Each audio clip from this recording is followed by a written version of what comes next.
Aloha, I'm Kiana Cayabyab and you're watching Star News Live. Here are today's top Hawaii headlines from the editors at the Honolulu Star-Advertiser. State lawmakers are once again trying to force Hawaii's Department of Public Safety to be more transparent about prison inmate deaths.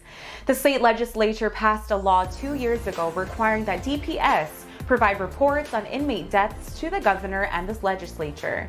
But DPS officials have routinely withheld information from lawmakers and the public since the law was enacted.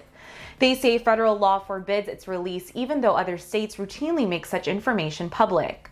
A new bill before this legislature says the public safety director doesn't have the discretion to withhold the information. The bill requires the Department of Public Safety to make death reports available to both the family of the inmate who died and the media. DPS officials said the proposal would violate a family's privacy rights, but lawmakers said federal medical privacy laws don't apply to people who have died. The Environmental Protection Agency has fined Par Hawaii Refining nearly $220,000 for violating the Clean Air Act and other federal regulations at its oil refining facilities in Kapolei.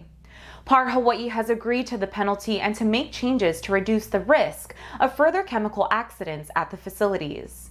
The fines are for violations at the company's Komohana and Malakole Street facilities.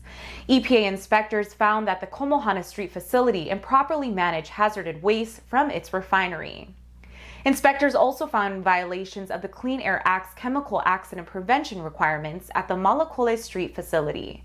Par Hawaii Refining operates the only petroleum refinery in the state. Hawaii health officials reported 1 new coronavirus-related death on Oahu and 95 new infections today. The latest figures bring the state's total since the start of the pandemic to 424 deaths and more than 26,600 infections. Today's new statewide infection cases include 63 on Oahu, 19 on Maui, 3 on the Big Island, 1 on Molokai, and 9 residents diagnosed outside of Hawaii. Health officials reported 9 new hospitalizations today, all of them on Oahu. The number of active infections in the islands continues to fall and is now below 1,100 cases. Honolulu police have opened a first-degree arson investigation after an early morning fire today at a Mililani Mocha home. Police said an unknown suspect threw at least 1 Molotov cocktail at the home on Lahui Street just before 3 a.m. The fire caused only minor damage to the structure and no injuries were reported. Several occupants of the home extinguished the fire before Honolulu firefighters arrived. Police said some of the occupants did not cooperate with officers who investigated the crime.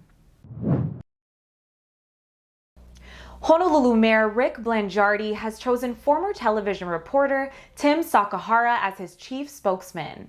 Sakahara is currently the communications director for the Hawaii Department of Transportation and will start his new job with the city on Tuesday.